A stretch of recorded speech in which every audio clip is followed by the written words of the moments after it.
And that's where we want to bring in our next guest, a former liberal turned conservative, Brandon Straka. He's the originator of the #walkaway movement on social media, where Democrats are encouraged to leave the party if they're not feeling it anymore. Thanks for joining us today, Brandon. What are your thoughts on what seems to be the heightening level of violence and the complete absence of Democrat leaders on this issue? No one's really calling them down. No one's really calling them off. If anything, they're encouraging them. Is this increasing the ranks in your walkaway movement? Unfortunately, it is. I mean, I guess that's the one benefit to this, is that I'm enjoying seeing that a lot more success, I think, in my group, the Walkaway campaign on social media. We had a huge second wind of membership after the Kavanaugh hearings, which seemed to upset a lot of people. But, you know, I have to tell you, it's not really worth it when these new memberships come in this form, because I mean, I wish I could sit here today and kind of, laugh about this and tell you that it's, it's funny, but it isn't funny. I actually think that it's really frightening. And particularly what happened in New York City recently with the vandalism of the Metropolitan Republican Club, which happened before the incident with Gavin McInnes. I'm horrified by the way the media has been covering this. I live in New York City, and I watch local New York City news outlets like New York One, and the way that they cover these stories, they actually are excusing Antifa. They're placing all of the blame on the Republican Party and conservatives and basically saying, you had it coming. And they're actually excusing Antifa and kind of like giving this narrative of, well, we don't even know for sure if Antifa did it, when they spray painted their emblem on the door. So, Brandon, as we're approaching the midterms, wanted to get your reaction to two different stories and ask you, who is helping Democrats the least? As a former Democrat, I want to get your take on this. So let's start with Hillary Clinton. She's out there talking about her husband, former President Bill Clinton, and the Monica Lewinsky affair. Listen to this. And they say a president of the United States cannot have a consensual relationship with an intern. The power imbalance is too great. Who was an adult. But let me ask you this. Where's the investigation of the current incumbent, against whom numerous allegations have been made, and which he dismisses, denies, and ridicules? So there was an investigation, and it, as I believe, came out in the right place. All right, Brandon, CBS also asked Hillary if Bill should have resigned in the wake of the Lewinsky scandal. Here was Hillary's response. Absolutely not. So it wasn't an abuse of power? No. You do not believe he should have resigned? No. How do you contend with members of your own party now saying he should have? That's their right to their opinion, but they were not in the middle of it.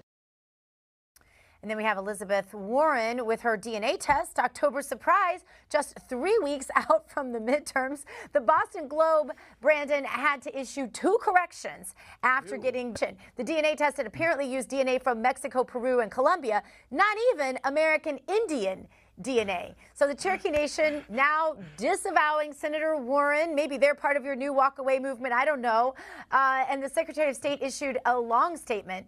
Part of it reads, using DNA, and this is the Secretary of State for the Cherokee Nation, by the way, using a DNA test to lay claim to any connection to the Cherokee Nation or any tribal nation, even vaguely, is inappropriate and wrong. Senator Warren is undermining tribal interests with her continued claims of tribal heritage. All right, Brandon, so the big question, who is helping Democrats the least?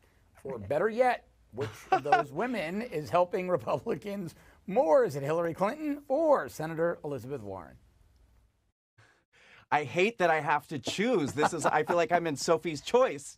All right, since you're absolutely forcing me to choose, I'm going to go ahead and choose Elizabeth Warren, and here's the reason why. All right, let's hear it. We've already come to expect the worst from Hillary Clinton at this point, and even her own party, I think, has grown extremely tired of this woman. They want her to go away.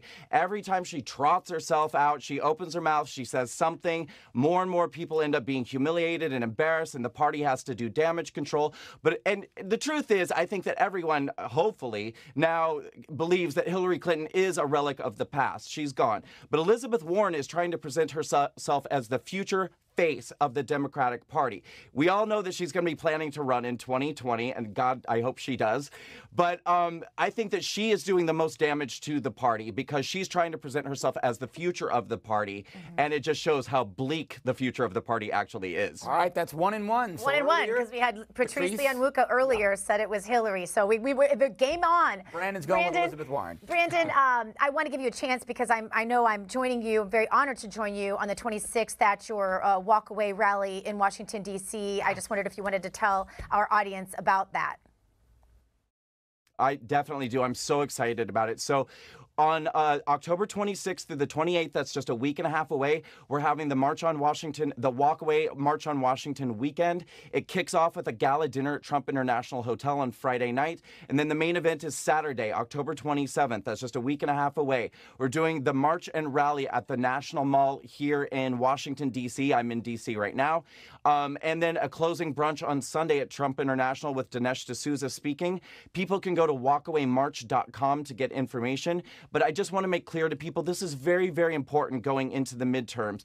The Walkaway campaign has really been able to capture the hearts and minds and imaginations of minorities in America who have been feeling really uncomfortable on the left for a long time and have been ready to walk away. So it's important that we show a big march of a group of solidarity and unity on this day. We also need people on the right who are walking with those who are walking away. So please come out and join us. This is really important going into the midterms. Well, Brandon, walkawaymarch.com. Walkawaymarch.com. I'll be there with bells on, and we wish you all the best in that event. Thank you for joining us today. Thanks, Brandon.